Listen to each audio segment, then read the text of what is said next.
Welcome to WEFM's 3 p.m. news. I am your presenter, Jessica Klein. First, on the local scene. Careers Hazels Inc.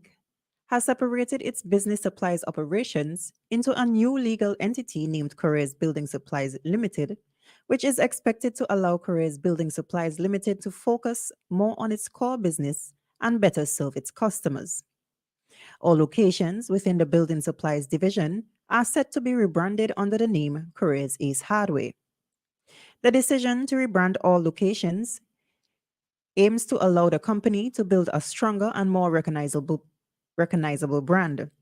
Careers Ace Hardware stores will operate in Annesville, Pembroke, Beckway, and Bayshore Mall, and 2 locations in Kingstown, one previously known as Construction Supplies. Diamond Woods will remain operational under its current name at its temporary location. The company will also continue to operate its online retail web store at www.careersbuilding.bc. This change became effective on Monday, 1st May 2023. On Friday, 28th April 2023, the Commissioner of Police, Mr. Colin John, gifted 6 soccer balls to the Acting Superintendent of Prison, Mr. Dwayne Bailey, on behalf of the participants and organizers of the Prisons Behind the Walls 5-a-side street soccer tournament. The donation was witnessed by retired Station Sergeant of Police, Mr. Meldon James, the founder of the soccer tournament, and took place at the prison compound in Kingstown. During brief remarks, the Commissioner of Police praised the initiative between His Majesty's Prison and Mr. Meldon James to assist in the rehabilitation of the inmates at the prison. He disclosed that the donation was made by a friend of the police who wishes to remain anonymous. The Acting Superintendent of Prisons, Mr. Bailey, thanked the Commissioner for the donation, stating, "This would assist to provide more recreation for the inmates and give them an excellent form of exercise." Still on the local scene, 3 days after a shooting incident took the life of 48-year-old Dave Sutton, his alleged killer has been charged. Jamal Benji, 33-year-old laborer of Georgetown, made his appearance at the Mesopotamia Magistrates Court, which was sitting in Calico on April 28th for his arraignment on a charge of murder. According to reports, Benji was not required to plea to an indictable charge that on April 25th, 2023 at Langley Park, with malice aforethought, he caused the death of Dave Sutton of New Chapman's by an unlawful act. He was also charged that on April 25th at Langley Park, he had in his possession one Black Taurus 9mm pistol without a license issued under the Firearms Act.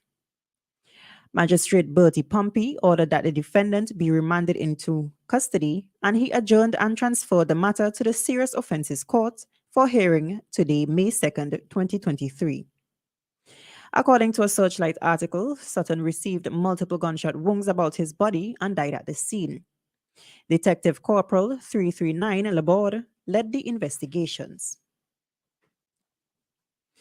Onto the regional scene, Prime Minister of Barbados, Maya Mottley, has led her government in the signing of the Declaration of Mission Barbados. This initiative is designed to bring about operation transformation over the next 7 years, according to Mottley. The Prime Minister said that while several transformative processes have already started, there was still a long way to go. The Declaration of Mission Barbados gives expression to 6 missions to be achieved by 2030 to transform the society through collaboration and is intended to engender sustainable development and prosperity for all. During the Barbados Workers' Union, BWU, May Day celebrations and Intangible Cultural Heritage Showcase by the National Cultural Foundation on Monday, the social partnership representatives, government, labor movement, private sector, and civil society agreed to the 6 missions.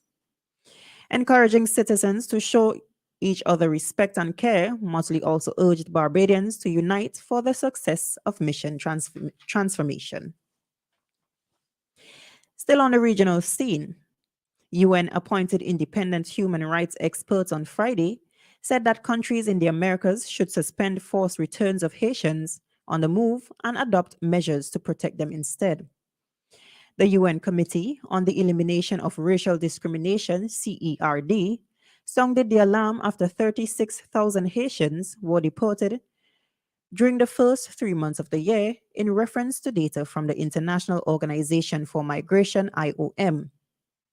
Experts are concerned over collective expulsions which did not take into consideration individual circumstances and needs. They also highlighted alleged human rights violations and abuses against Haitians on the move along migration routes, at borders, and in detention centers in the Americas region. As a result of strict migration control, the militarization of borders, systematic immigration detention policies, and the obstacles to international protection in some countries. The committee warned such obstacles expose these vulnerable migrants to killing, disappearances, acts of sexual and gender based violence, and trafficking by criminal networks. And on the international scene, lawmakers in Japan are introducing the country's first laws against taking sexual exploitative photos and videos of others without consent. The bill against photo voyeurism would prohibit acts such as upskirting and the secret filming of sexual acts.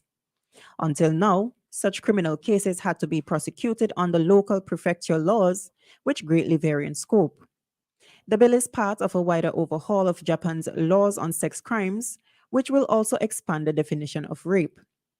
It explicitly prohibits the taking, distribution, and/or possession of photographs of someone's genitals without their consent. It also criminalizes the act of taking photographs of people being manipulated without their knowledge into sexual positions. Offenders will face imprisonment of up to 3 years or a fine of 3 million Japanese yen. The reforms are expected to be passed in June of this year. This has been WeFM's 3 p.m. news. I have been your presenter, Jessica Klein. Join us again at 5:30 p.m. for WeFM's evening news, and we thank you for listening.